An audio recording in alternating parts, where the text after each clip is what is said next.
Diese erstaunliche Geschichte ereignete sich vor kurzem in einer kleinen Stadt im Bundesstaat Kalifornien. Colleen Harris, die zum Zeitpunkt der Tat bereits 64 Jahre alt war, beschloss, ihrem 72-jährigen Ehemann das Leben zu nehmen. Der Grund dafür war noch viel seltsamer: die Affäre des älteren Mannes mit einer jungen Frau. Wie sich später herausstellte, war er nicht das einzige Opfer der hinterhältigen Frau. Colleen Harris wurde am 28. März 1948 in San Francisco geboren. Sie wuchs zusammen mit 2 Brüdern und einer Schwester auf. Nach dem Schulabschluss besuchte sie eine Krankenpflegeschule im Bundesstaat Montana. Dort lernte Colleen ihren zukünftigen Ehemann Larry Dodgen kennen. Der junge Mann war ebenfalls Student an der Universität. Larry und Colleen verstanden sich auf Anhieb. Als sie 20 Jahre alt wurden, heirateten sie und blieben nach ihrem Abschluss in Montana, wo sie mehrere Jahre lebten. In dieser Zeit bekamen sie 3 Kinder. Aufgrund von Larrys Arbeit mussten sie oft umziehen. Dann begannen die Probleme in ihrer Ehe. Mit den Umzügen von Bundesstaat zu Bundesstaat wurden sie immer größer. Eines Tages warf Colleen Larry vor, dass er in 7 Jahren 15 Geliebte gehabt habe. Die Beziehung verschlechterte sich zunehmend und schließlich trennten sich die Eheleute. Nach der Scheidung nahm Colleen die Kinder mit und kehrte nach Montana zurück. Die Frau hatte weder Geld noch eine eigene Wohnung, also machte sie sich auf die Suche nach einem Ort zum Leben und fand eine Hütte im Wald, ein verlassenes Haus, das die junge Mutter ohne Erlaubnis in Besitz nahm, um sich und ihre Kinder zu ernähren. Die Frau jagte Wildtiere. In diesen Momenten verfeinerte sie ihre Schießkünste. Eines Morgens kehrte Larry unerwartet zu Colleen zurück. Der Mann hatte seine Familie im Wald aufgespürt. Er versuchte, sich mit ihr zu versöhnen, aber das führte nur zu noch mehr Streit zwischen ihm und Colleen. Der Streit eskalierte so sehr, dass sie eine Waffe auf ihn richtete, ihn der Misshandlung der Kinder bezichtigte und ihm ernsthaft drohte. Schließlich ging Larry weg und tauchte nie wieder auf. Einige Zeit später starb Colleens Mutter. Die ältere Frau besaß Immobilien in Kalifornien, die sie nach ihrem Tod ihrer Tochter und ihren Enkelinnen vermachte. Die junge Mutter zog sofort mit ihren Kindern in das Haus ein und begann, es nach und nach ihren Vorstellungen einzurichten. Kurz nach ihrer Rückkehr nach Kalifornien lernte Colleen Jim Button kennen. Er betrieb ein Vermessungsunternehmen und sie beauftragte ihn mit einigen Arbeiten. Sie verliebten sich auf den ersten Blick. Kurz darauf heirateten sie. Diesmal ging alles noch schneller als bei Colleens erstem Ehemann Larry.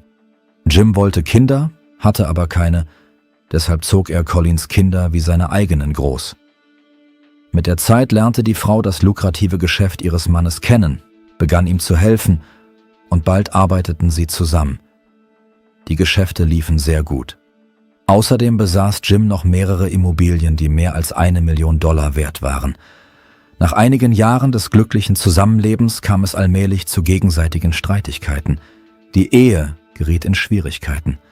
Das Hauptproblem war, dass Colleen verschlossen war und viel log.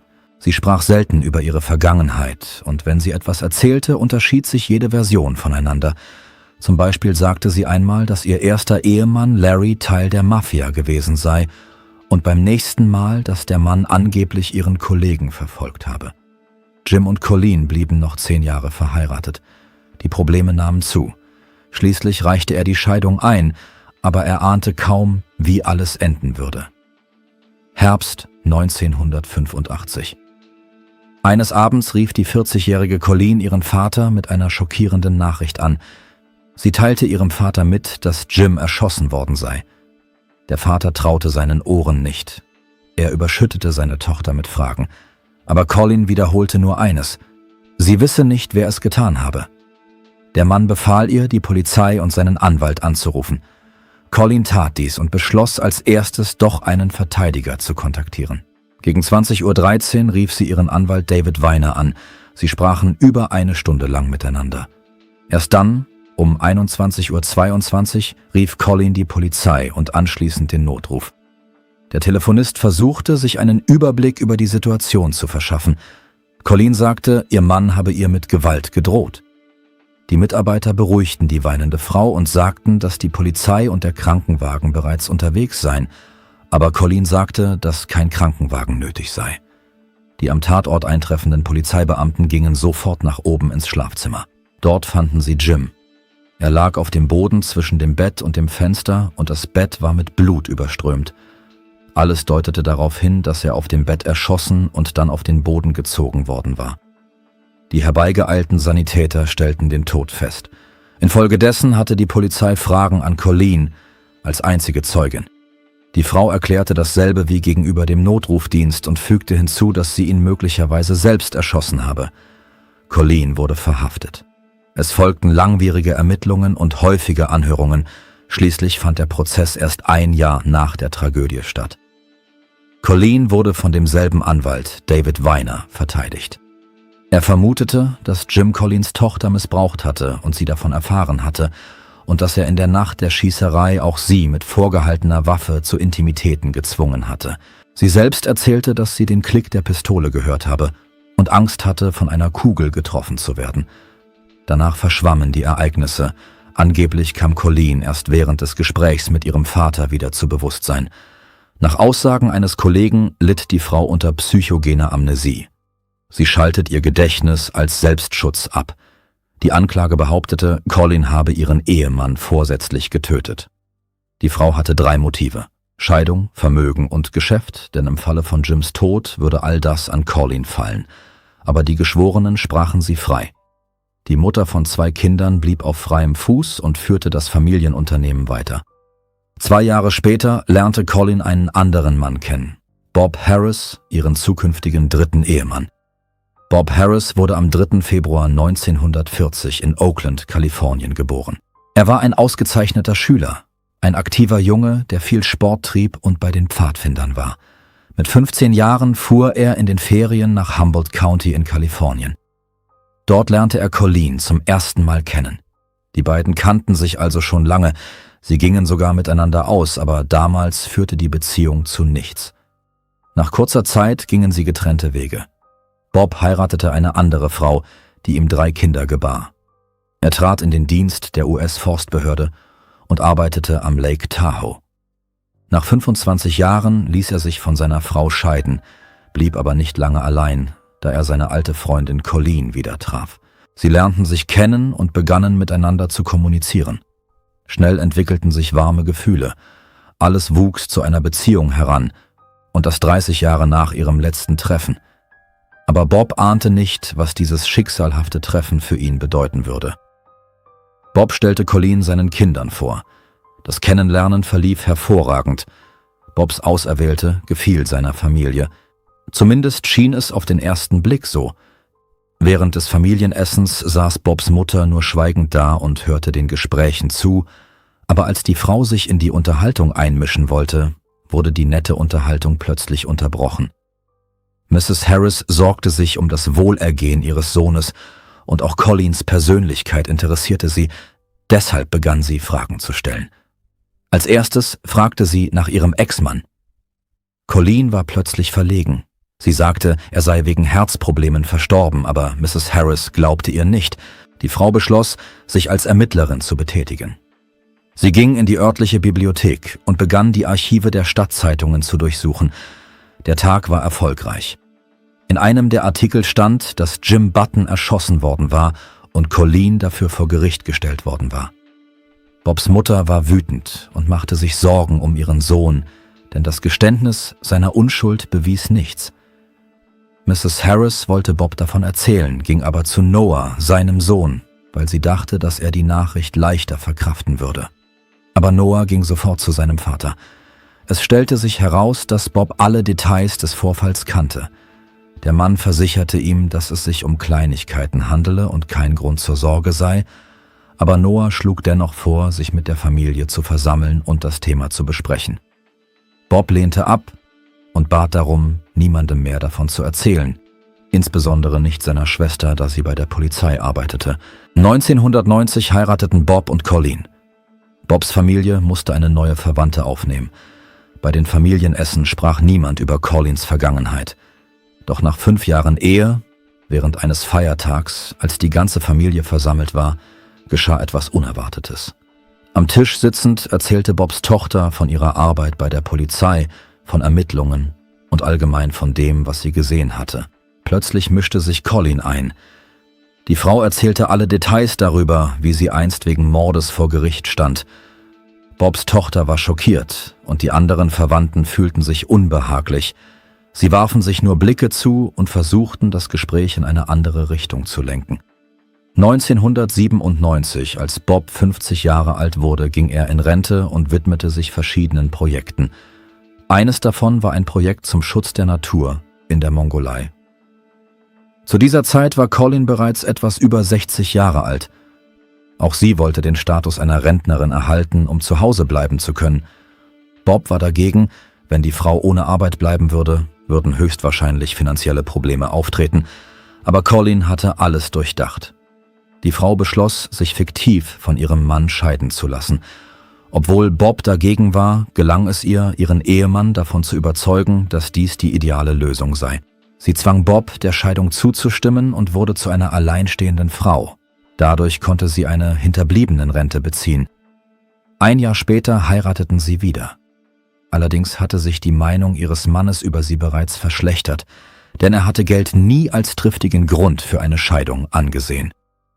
Mit jedem Tag wurde Bob mehr bewusst, dass er seine Frau nicht liebte. Im Jahr 2012 verschlechterte sich die Situation. Der Mann wollte keine Zeit mit Colleen verbringen. Er verschwand in der Mongolei, wo er an einem Projekt arbeitete. Dort lernte Bob eine andere Frau kennen, Azo, und verliebte sich in sie. Sie war erst 34, während er bereits über 70 Jahre alt war. Bald entwickelte sich aus der Bekanntschaft eine Liebesbeziehung. Im selben Jahr erfuhr Colleens Sohn von dem Seitensprung. Der Junge eilte sofort zu seiner Mutter, um ihr alles zu erzählen. Das war ein schwerer Schlag für sie. Während Colleen auf die Rückkehr ihres Mannes wartete, schickte sie seiner Tochter eine Menge Nachrichten. Ihre Stimmung schwankte ständig. Zuerst war sie traurig, dann wütend. Das Mädchen, das genau wusste, wozu die Frau ihres Vaters fähig war, begann sich um ihren Vater zu sorgen. Als Bob in seine Heimatstadt zurückkehrte, erfuhr er, dass Colleen von seiner Affäre wusste. Der Mann nahm seine Tochter mit zum Gespräch, zur moralischen Unterstützung oder als Zeugin, für alle Fälle. Er sagte, dass er in die Hütte am Lake Tahoe zurückkehren werde und sprach das Thema Scheidung an. Zur Überraschung der Anwesenden reagierte Colleen sehr ruhig, obwohl ihre Nachrichten vor Wut und Groll brodelten. Nach dem Gespräch fuhren Bob und seine Tochter weg. In der Hütte erwartete sie eine Überraschung. Alle seine Sachen waren bereits in Kisten gepackt und dorthin transportiert worden. Im November 2012 unterzog sich Colleen einer Operation und bat Bob, sich um sie zu kümmern. Er willigte ein. Er fühlte sich verpflichtet, denn während seiner Krankheit hatte sie ihren Mann immer unterstützt. Als seine Kinder erfuhren, dass Bob zu seiner Ex-Frau zurückkehren würde, waren sie nicht begeistert. Aber Bob war fest entschlossen, seiner Frau für die gemeinsamen Jahre zu danken. So lebten sie wieder zusammen und verbrachten sogar die Feiertage mit der ganzen Familie. Die Zeit verging. Colleen erholte sich und Bob wollte nach Tahoe zurückkehren, aber er schaffte es nicht mehr rechtzeitig. Eines Morgens früh klingelte Bobs Telefon. Er war gerade bei Colleen. Der Mann verließ den Raum und nahm den Anruf entgegen. Colleen hörte das Gespräch ihres Mannes mit und begriff sofort, dass er mit der Frau sprach, die ihn von seiner Familie getrennt hatte.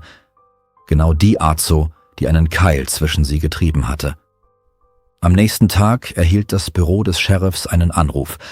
Es war der Anwalt David Weiner. Das Bild war das gleiche wie zuvor. Polizei, ein lebloser Ehemann, ein mit Blut überströmtes Bett, eine verwirrte Colleen. Bei der Befragung sagte sie, dass ihre Erinnerung verschwommen sei und sie sich an nichts seit dem Anruf erinnern könne. Die Harsh, sie benutzte dieselbe Waffe. Amnesie, wie im Fall von Jim. Dennoch gelang es der Polizei, sich ein Bild zu machen und Datum und Uhrzeit festzustellen.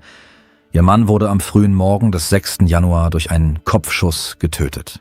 Dann sahen sie sich die Aufzeichnungen in Colleens Telefon an und fanden heraus, dass sie um 6:30 Uhr morgens 200 Meilen nach San Francisco gefahren war, zu dem Lagerraum ihres Sohnes. Es stellte sich heraus, dass sie die benutzte Pistole und Bobs Münzsammlung mitgenommen hatte, um alles dort zu verstecken. Die Polizei hatte einige Vermutungen und recherchierte weiter. Sie fanden heraus, dass Collins Auto auf dem Rückweg eine Panne hatte. Die Frau rief den Pannendienst an und verhielt sich während des Gesprächs mehr als angemessen. Sie sprach deutlich, nannte ihren vollständigen Namen, ihr Geburtsdatum, ihre Wohnadresse und andere persönliche Informationen. Colleen kam gegen 17 Uhr nach Hause. Dort rief sie zunächst ihren Anwalt an und sprach 1,5 Stunden lang mit ihm, sodass die Polizei erst 10 Stunden nach der Schießerei davon erfuhr. Zu diesem Zeitpunkt war Colleen bereits wieder bei klarem Verstand, weshalb sie verhaftet und wegen Mordes 1. Grades angeklagt wurde. Vor Gericht trug die Frau sogar die gleiche Kleidung wie vor 30 Jahren. Diesmal sprach sie nicht von Amnesie, sondern beschrieb die Ereignisse klar und deutlich. Angeblich habe sie in der Nacht der Schießerei erfahren, dass ihr Mann mit einer Schrotflinte schlief, habe sich erschreckt, wollte die Waffe wegnehmen, aber er habe es nicht zugelassen.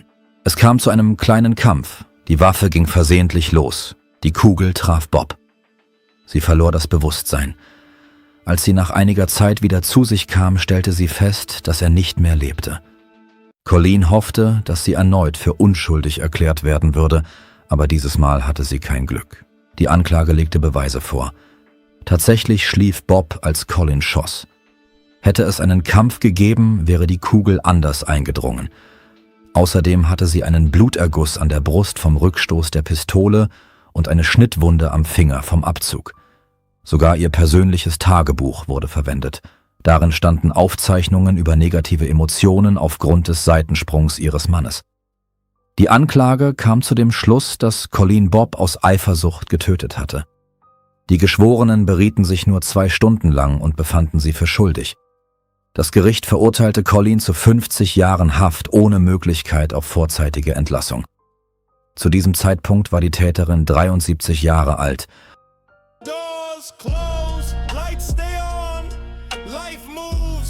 Danke fürs Zuschauen und passen Sie auf sich auf.